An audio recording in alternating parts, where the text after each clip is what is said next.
Chapter 20. Every mind, every movement, every action within the asylum's main hall seemed to jump from 0 to 60 in a fraction of a second. Batman and the Seraphim rushed at one another in the room's center. Batgirl and Nightwing retreated from his side, each set up against two faces of the cherubim and the innumerable inmates that surrounded them. Batman threw aside his cape as the Seraphim took his first swing. The sword was already starting to scorch the ground the moment it made contact. He threw several punches at the winged helmet, but the Seraphim did not respond. He just continued to swing with the burning blade. Since lethal force had not been authorized, the cherubim stuck strictly to martial arts for this confrontation. Still, they were quick to prove themselves experts in that area as well. As Batgirl found herself pitted against the man and the lion, she had to question just how they could possibly be so articulate. Both maneuvered gracefully, and each punch or kick they delivered proved powerful and precise. Under those masks, they were surely just the same as the Eagle, confused, barely conscious, and unaware of their actions. How then could they prove such powerful opponents? No strike seemed to provoke a reaction out of either, as she alternated which one she struck. Each attempt to hit and lock a pressure point proved ineffective, and, in moments she wasn't used to, they left her vulnerable to an attack. Her eyes darted constantly between the gigantic man and the slimmer lion. Though she could mostly dodge out the attacks from the man, it took several strikes to adjust to the rhythms of the lion as he slashed with his claws, which he notably had not forgone. Again, she considered if she shouldn't ask Batman for more weaponry. Out of the corner of her eyes, she sometimes saw Nightwing as he struggled to make an impression of any kind as he battled the Eagle and the Ox. Even as electricity crackled off his eskrima sticks with each bash, neither of his opponents showed any sign of slowing. The Eagle, being the smallest and most agile, managed to slip behind his back at one point and locked him in a hold. Though Nightwing butt against it with his head to ward him off, the hold was enough to permit the Ox to land several punches to his face. By the time the Eagle had been repelled and he was thrusting strikes into the stomach of the Ox, it was clear blood was running between his teeth. Batgirl struggled to think back on what they'd learned about the cherubim in their first battle, and the obvious returned to her. "The masks!" she said. "Remove the masks!" The Eagle was rendered helpless when his mask was removed before. It was the first and best lead they had to go off of. As the lion closed in on her again, Batgirl struggled to get behind him and remove the mask, but the lion's mane effectively covered any obvious line between where human being and mask met. Batgirl found herself forced to draw a batarang. If she could not see the point to separate the human from the lion, she would have to cut one from the other. But even as she tried, the man interfered, grabbed a hold of her by the cape, and jerked her away from his comrade. The lion retaliated with a slash across her face. Her mask and face both suffered cuts, enough to reveal her mouth from behind the cloth, 3 lines of fresh blood, and a cry of pain in their wake. Batgirl adjusted her grip on the batarang enough to sever the handful of cape that the man held, which he then tossed aside. At least the rest of the asylum's inmates seemed to have settled down, under the threat of the rest of the Seraphim's servants ready to fire upon them if they stepped out of line. With another considerable struggle, Batgirl drew a second batarang and ran at the man and the lion. They would not respond to any normal attacks, or even techniques that would leave other opponents on the ground, unable to move.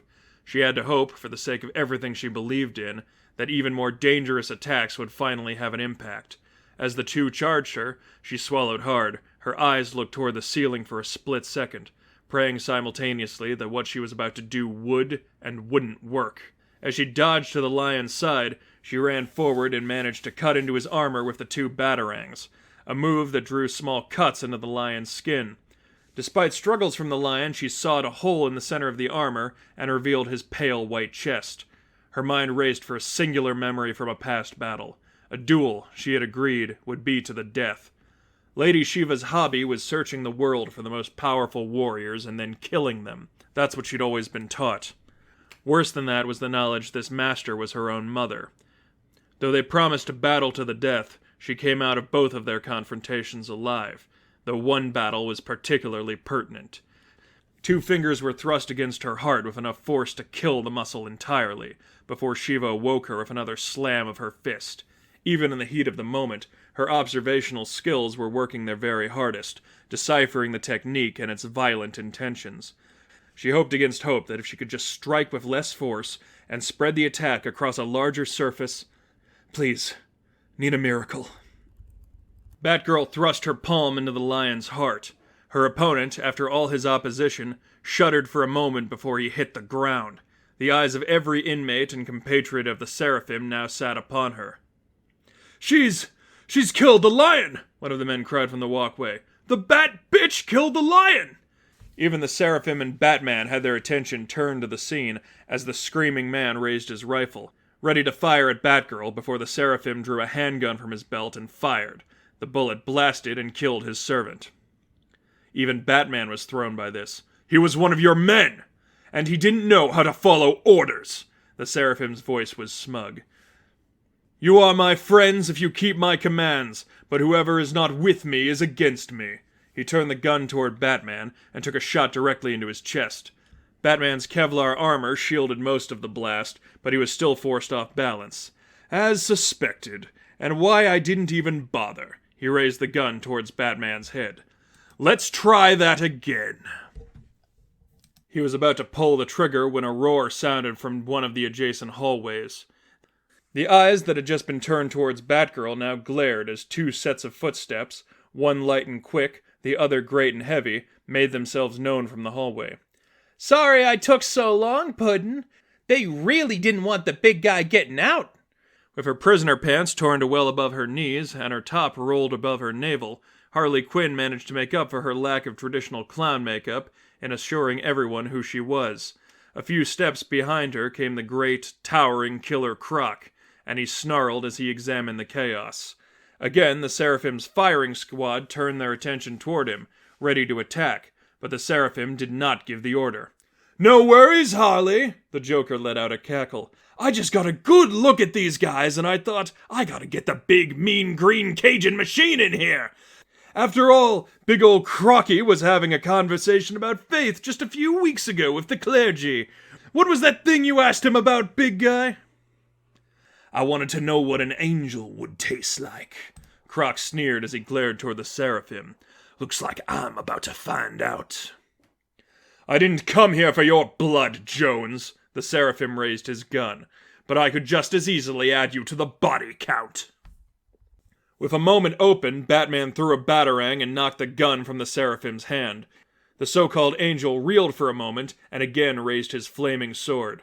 But Croc closed the distance, grabbed a hold of him by one of his wings, jerked him around to look him face to mask, and began laying into him. The blows forced the Seraphim to drop his sword and fight barehanded. Batman let out a sigh of relief as he rushed to Batgirl's side as she pulled off the lion's mask, stopped briefly to counter an attack by the man intended for her. Batman asked gravely, "I've never seen you attempt that before. Is he all right?" "He is breathing," Batgirl said as she finally got a good look at the lion's face. "We'll be fine." As the two stood up to further engage the man, they heard voices from within their cowls. "Sorry we're running so late, but Spoiler and I are right outside. GCPD's a few steps behind us. How do you want us to proceed?" "Let's find out." Batman turned toward the action at the room's center. "Seraphim! This attack of yours is over. The GCPD will be right outside the door momentarily. And rest assured, they'll go to the lengths I won't." "That a promise, Batman?" The Seraphim dodged a blow from Croc before grabbing a hold of one of his arms, igniting a flaming gauntlet, and pressing the open fire to Croc's skin. The sound of his scaly flesh burning and his roar of agony were enough to overtake the room. Batman briefly looked disgusted with the brutal tactics as the great Killer Croc fell to his knees. "Guess I'll have to speed things up, then."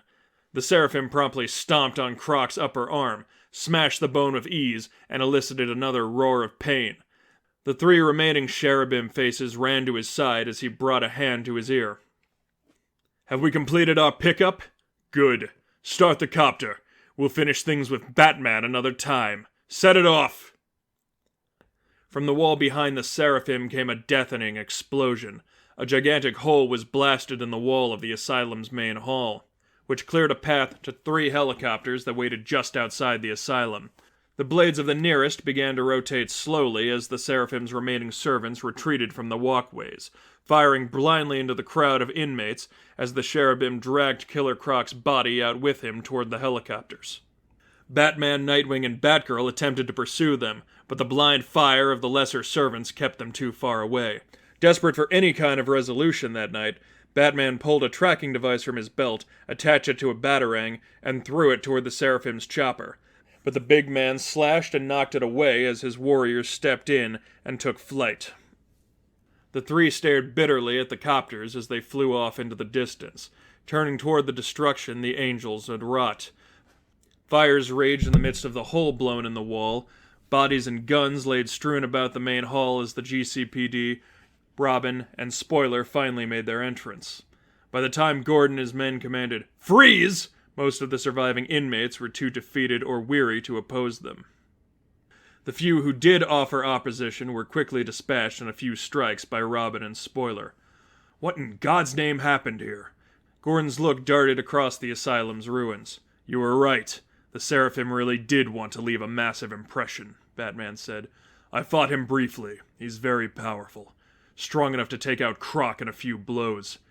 His followers are utterly devout. He killed one of them to show his authority, and no one so much as wavered. And he has some incredible resources at his disposal. They just flew 3 helicopters out of here. What the hell? Gordon shook his head. Who knows how long he's been planning this? Or what comes next? Everyone remained there quietly as Gordon and the rest of the officers began to coax inmates back toward their cells. The Joker and Harley Quinn still sat in one corner. The madman laughed hard as he had all night. Gotta say, I love this kid's style! Waltz in here and give a bunch of crazed people weaponry, blow up a lot of crap on his way out, and beat the living hell out of one of my favorite heavies? I'd like to see him go a few rounds of Bane next! He laughed as the police pushed him further and further away from the scene. Gonna let this one blow over. Gotta see how it plays out. But I'll pay you a visit as soon as it's over, Batman. Wouldn't want you forgetting about little old me. Batman gave him a glare before he turned to his forces. You're all done here. Gotham still needs you. And we only just arrived. Robin chuckled as he led Spoiler toward the entrance before Dick also made his way out. I want to stay, Batgirl said. Until someone arrives to care for him. She motioned toward the lion. Everyone else too. Until the ambulances come. That's noble, and I'll allow it tonight, Batman said. Provided we don't get any more nasty reports, but don't make a habit of it. It will surely slow you down. Batman then made his way toward the damaged but still intact corner office, Batgirl a few steps behind him as he examined the area where the Seraphim started the riot. Upon the tiny desk sat a manila folder. The name on the front was crudely scribbled out. Everything within the folder, however, was intact as Batman scanned it. Daniel Leibowitz, he read slowly.